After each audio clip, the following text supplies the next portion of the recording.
Hello student, 11th के first video trigonometry में आप सभी का स्वागत है। इसमें हम लोग आज ट्रिग्नोमेट्री के बारे में कुछ स्टडी करेंगे कि आखिर ट्रिग्नोमेट्री क्या है। पहला लेक्चर ट्रिग्नोमेट्री होने का कारण ये है कि इसका इस्तेमाल फिजिक्स के क्लासेज में आप लोग को होगा, तो इस चीज़ को पहले हम समझेंगे कि ट्रिग्नोमेट्री क्या है। ट्रिग्नोमेट्री दो ग्रीक वर्ड ट्रिगोन और मेट्रॉन से मिलकर बना हुआ है। यहाँ पे ध्यान देना है कि ट्रिगोन का मतलब ट्रायंगल होता है और मेट्रॉन का मतलब होता है measuring, science of measuring triangle. यहाँ पे ट्रिग्नोमेट्री का डिफिनेशन हम लोग ये कर सकते हैं कि मैथमेटिक्स का वैसा ब्रांच जो ट्रायंगल के एंगल को मेजरमेंट करता है और एंगल से रिलेटेड प्रॉब्लम को भी मेजरमेंट करता है। यहाँ पे एंगल्स क्या होते हैं, तो एक पॉइंट के थ्रू एक इनिशियल लाइन लिया जाए और वो अमाउंट ऑफ रोटेशन करके इनिशियल पोजीशन से टर्मिनल पोजीशन तक जाए, तो जो ये अमाउंट ऑफ रोटेशन होता है उसी को हम लोग बोलते हैं एंगल। ठीक है, यहाँ पे हम लोग कन्वेंशनली एंगल को कब पॉजिटिव और कब नेगेटिव लेंगे इसके बारे में हम बात करेंगे।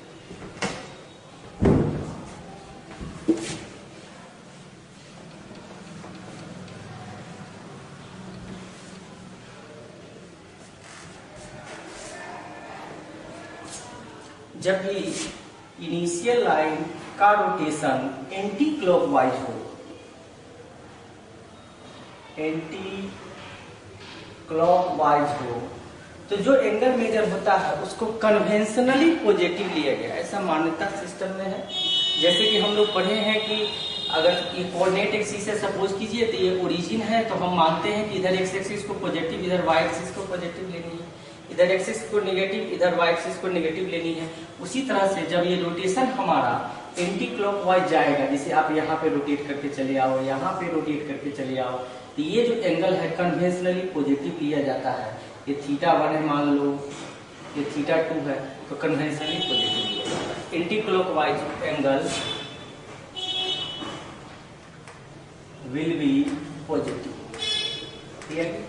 लेकिन जब इसी का मेजरमेंट हम लोग एंगल का, अगर कोई इनिशियल लाइन है, टर्मिनल लाइन है या टर्मिनल लाइन है, जब इनिशियल से क्लॉकवाइज टर्न करेंगे तो एंगल को नेगेटिव लिया जाता है। अगला पॉइंट है हमारे पास कि जैसे सपोज कीजिए कि इनिशियल लाइन है, अब यहां से आप क्लॉकवाइज रोटेट कर रहे हो,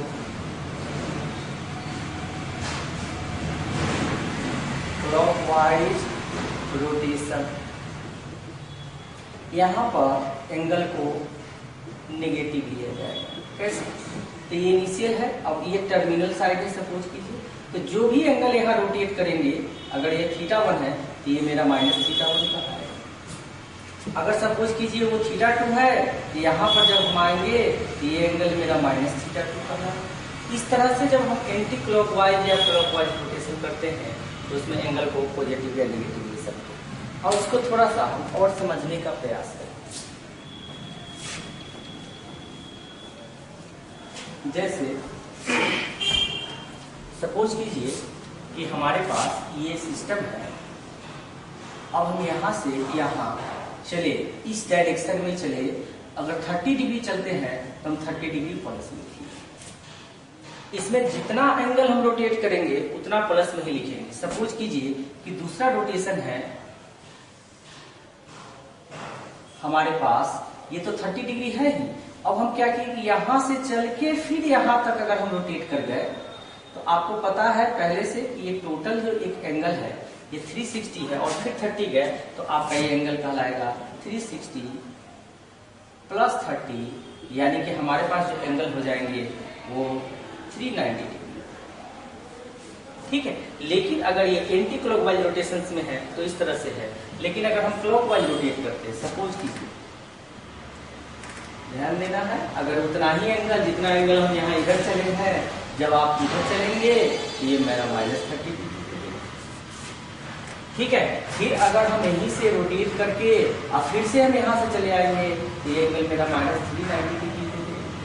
तो वो देखेंगे कि हम लोग किस डायरेक्शन में मूव किए हैं। अब सपोज कीजिए कि ये एंगल लिखी हुई है, ये एंगल मेरा लिखी हुई है 30 डिग्री।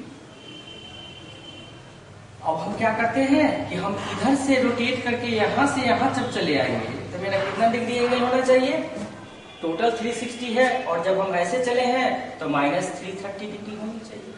नहीं, इस तरह से कन्वेंशनली हमको समझना है कि जब रोटेशन का डायरेक्शन देख के भी हम लोग पता करेंगे कि हम एंगल का मान पॉजिटिव लिखे या नेगेटिव लिखे। इसके बाद हम लोग मेजरमेंट ऑफ एंगल्स पे चलते हैं।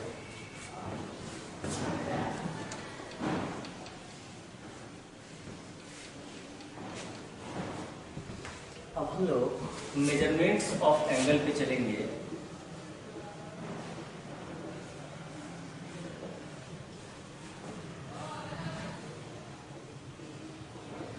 एंगल को मेजर करने के 3 वेज हैं। देयर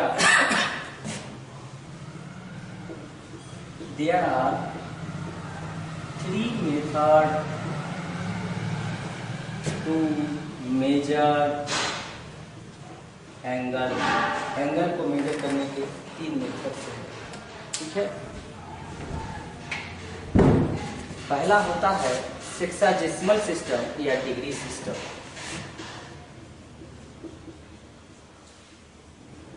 जेसिमल सिस्टम या डिग्री सिस्टम।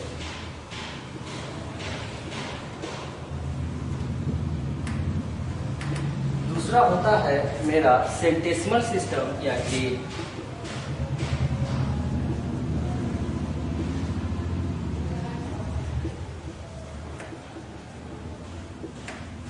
Grey system. तीसरा होता है मेरा सर्कुलर सिस्टम या radial system.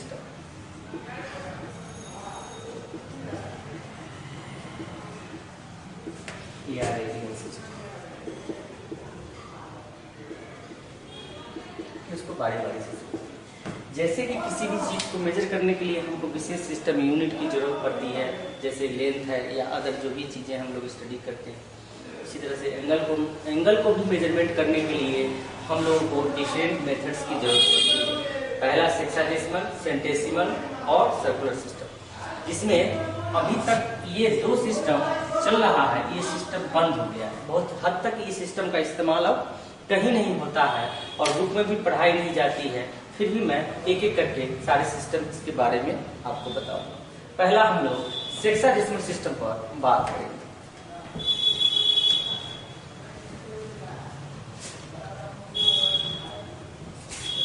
In this system, इस सिस्टम में one right angle is divided into 60 equal part।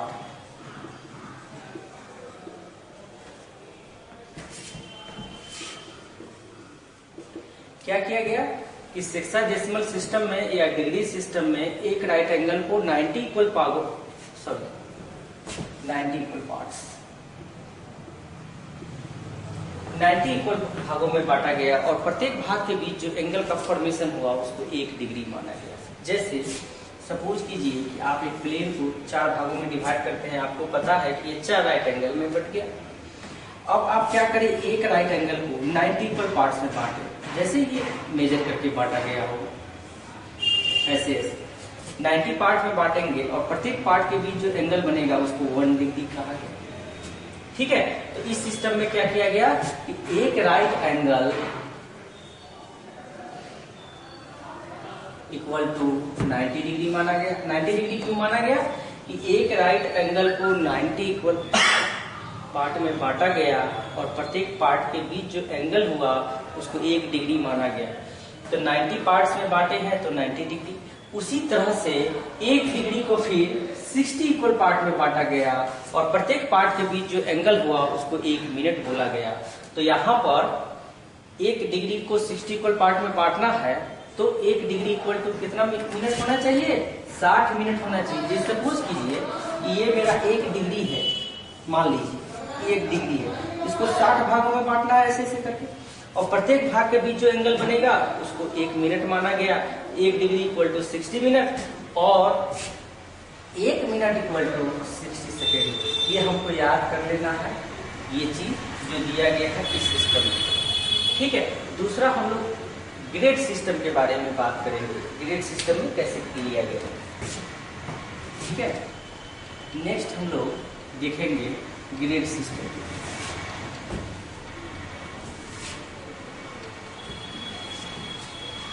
दूसरा हमारा है सेंटेसिमल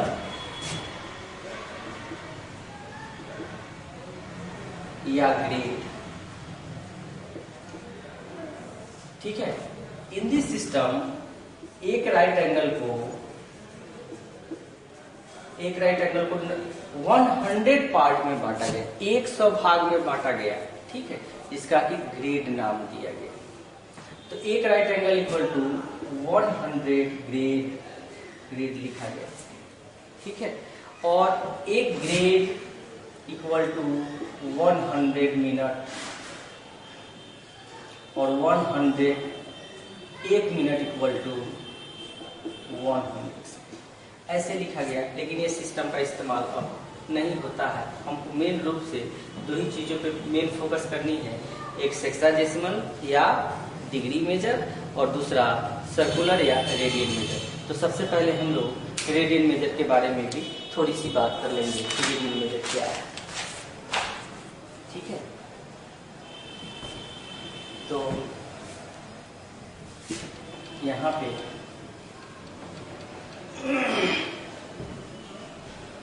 दूसरा हम लोग पढ़ेंगे सर्कुलर सिस्टम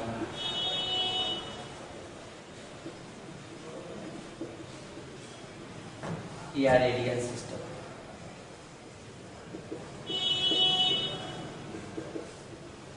इसमें हम लोग स्टडी करेंगे क्या होता है इन दिस सिस्टम।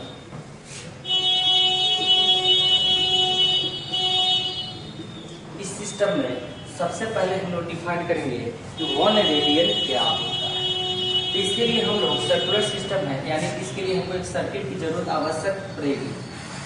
और जब कोई पार्टिकल, ध्यान दीजिएगा कैसे इसमें वर्क होता है, जब कोई पार्टिकल इसके सरकमफ्रेंस पे मूव करती है, सपोज कीजिए एक पार्टिकल यहाँ पे थी, कुछ देर के बाद यहाँ पे चली आई, ये मेरा ए पोजीशन है, ये मेरा बी पोजीशन है, ये मेरा सी पोजीशन है। तो जब कोई पार्टिकल एक पोजीशन से दूसरे पोजीशन पर किसी सर्किल के सरकमफ्रेंस पे चलती है, तो सर्किल के सरकमफ्रेंस पे चलती है तो उसका इनिशियल और फाइनल पोजीशन जो सेंटर पर एंगल बनाता है, उस एंगल को हम लोग रेडियन में ही मेजर करते हैं, ठीक है। उसी एंगल को रेडियन में कहते हैं। लेकिन 1 रेडियन की डिफिनीशन ये है कि जब कोई पार्टिकल, अगर सपोज कीजिए एक सर्कल है तो इसका एक रेडियस होगा।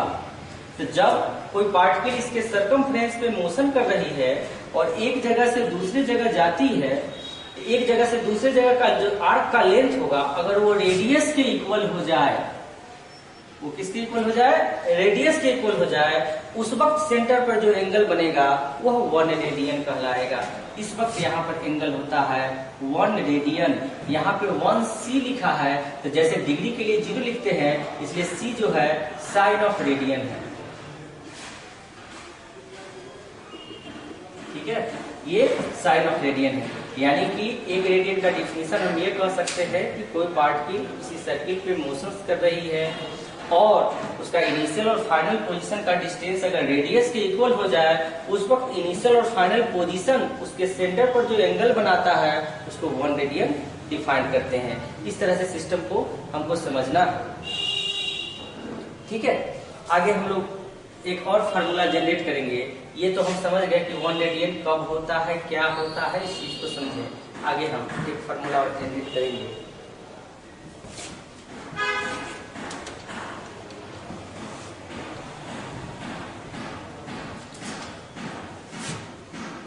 जैसे लिखा रहेगा कि any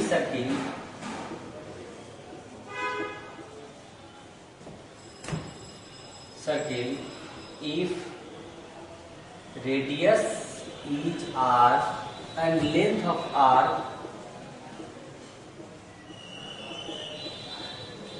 is L, then proof theta equal to L। मतलब क्या होता है, ये जो आर्क है इसके सेंटर पर एंगल बना है, इसको हम थीटा लिए हैं, ये थीटा हमेशा रेडियन में होगा।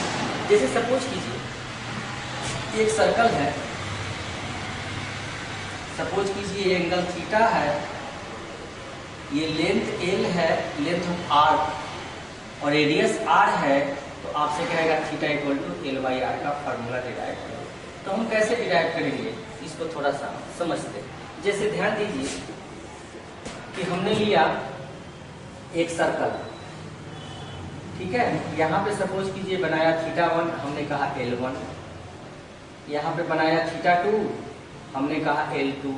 तो हम क्या देख रहे हैं कि जैसे जैसे लेंथ आर्क का लेंथ बढ़ता है वैसे वैसे सेंट्रल एंगल भी बढ़ता है, सेंटर पर जो एंगल बना रहा है वो भी बढ़ता है।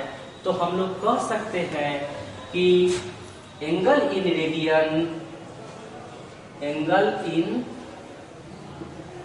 रेडियन डायरेक्टली प्रोपोर्शनल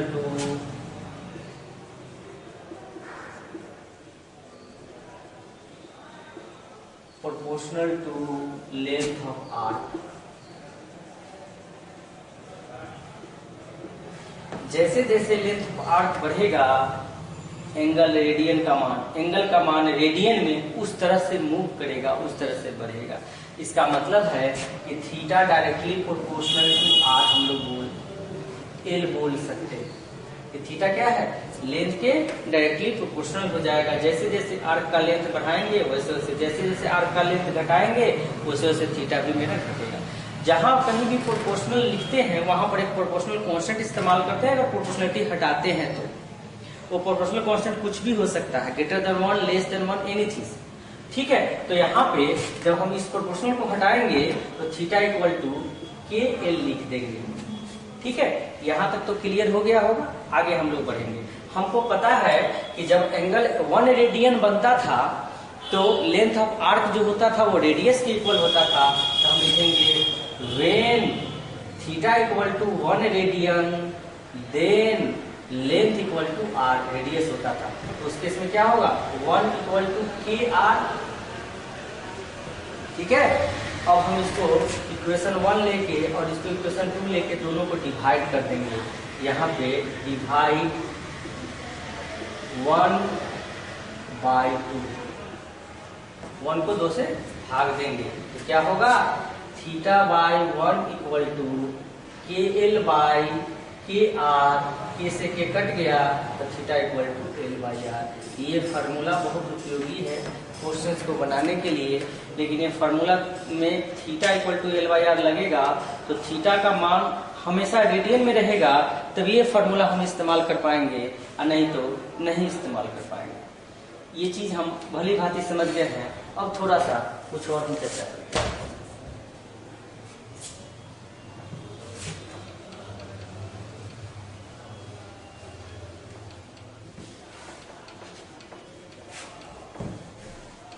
अब हम लोग बढ़ेंगे relation between degree and radian.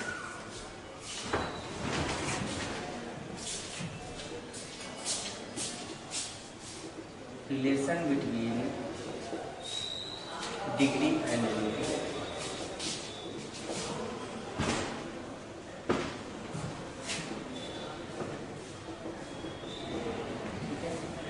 Degree और रेडियन में क्या रिलेशन है इस पर हम लोग थोड़ा सा चर्चा करेंगे। सबसे पहली बात कि जब हम लोग यहाँ से कोई लाइन रोटेट होके यहाँ चला है, सपोज कीजिए ये इनिशियल लाइन है और ये इनिशियल साइड है, ये टर्मिनल साइड है। अब आपको पता है कि जब कोई लाइन यहाँ से रोटेट होके यहाँ पे ऐसे आएगी तो ये दो राइट एंगल के इक्वल हो जाएगी। हमको पता है कि एक right angle equal to 90 degree है तो दो right angle equal to 180 degree होगी। तो यहाँ पे हम लिखेंगे हेयर, अगर ये थीटा सपोज कीजिए, here theta in degree equal to 2 right angle,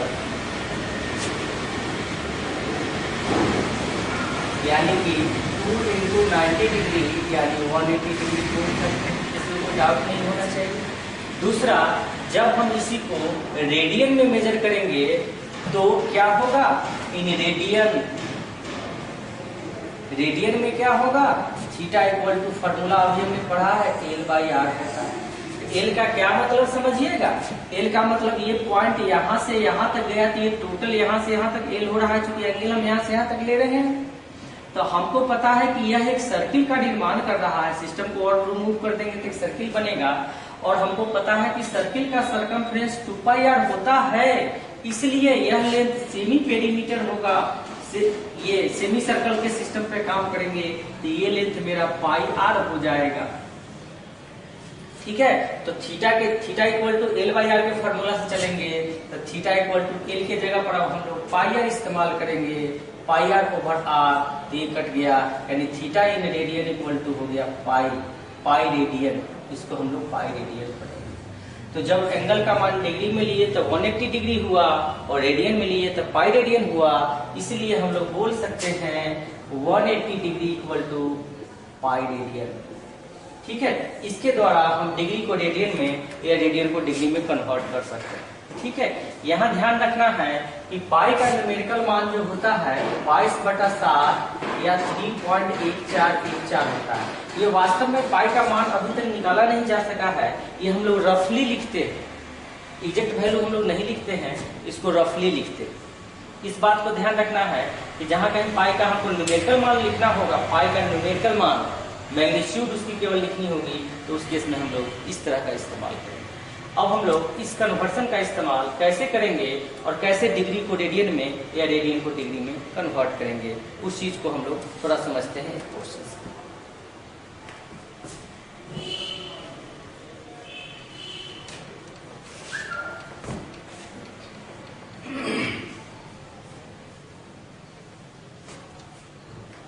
जैसे कहीं पे लिखी हुई है 36 डिग्री, कहेगा कन्वर्ट डिग्री इंटू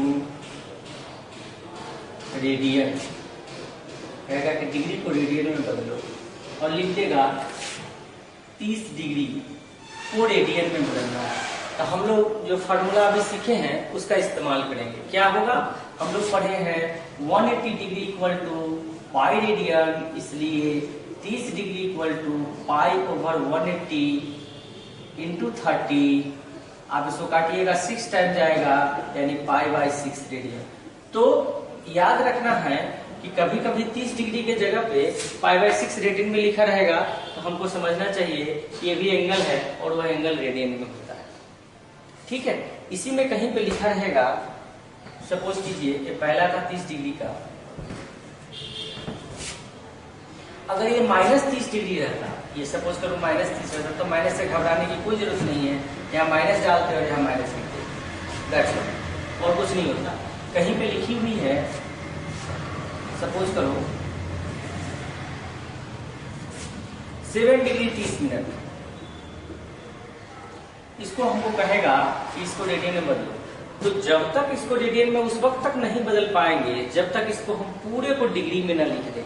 तो हमको पता है, अभी थोड़ा देर पहले हम लोग पढ़े हैं इस चीज को कि 60 मिनट इक्वल टू 1 डिग्री होता है हेक्साडेसिमल सिस्टम में। ठीक है, इसलिए 30 मिनट इक्वल टू 1/2 होगा, 1/60 इंटू 30 करिएगा तो आपको 1/2 डिग्री नहीं आ जाएगा, आ जाएगा। तो अब सबसे पहले इसको जब डिग्री में बदलना होता है तो हम कैसे बदलते हैं, तो लिख लेते हैं 7 प्लस 1/2 डिग्री। ठीक है, और फिर हम लोग प्रोसेस करते हैं, क्या इसको थोड़ा सिंप्लीफाई कर लेंगे तो हो जाएगा 15/2 डिग्री। और फिर क्या करेंगे कि 15/2 डिग्री जब आ गया तो अब हम लोग इसको रेडियन में बदलेंगे। कैसे, तो हम लोग कहेंगे कि चूंकि 180 degree equal to pi radian, इसलिए 15/2 डिग्री इक्वल टू π/180 इंटू 15/2। इसका डायरेक्ट फार्मूला है, डायरेक्ट फार्मूला से हम लोग वर्क कर रहे हैं, लेकिन अभी हम लोग इनिशिएशन सीख रहे हैं, मैं क्लास 11th के लिए ले रहा हूँ, तो उसके मुताबिक ही मैं छोटी से छोटी बातों को भी मैं बड़े तरीके से बताने की कोशिश कर रहा हूँ ताकि आपको अच्छे से सीख जाए इस टॉपिक को। जैसा पहले तो वो सब आएगा तो फिर फार्मूला ऑटोमेटिक अपने आप लगाने लगेगा। तो हम लोग इसको सिंप्लीफाई कर लें, 15 से 12 यानी कि π/24 रेडियन हो जाएगा। ठीक है, इस चीज को हमको ध्यान देना है कैसे हम लोग वर्क कर रहे हैं। आगे हम लोग एक क्वेश्चन और लेंगे और उसको बनाने की कोशिश करेंगे। एक तीसरा टाइप का क्वेश्चन ऐसा मिल जाएगा, सपोज कीजिए इसको कैसे हम लोग कैलकुलेट कर पाएंगे। जैसे हमको मिल गया 45 डिग्री 20 मिनट 10 सेकेंड सपोज कीजिए। तो सबसे पहले हमको क्या करना है, इस चीज को थोड़ा सा ध्यान देना।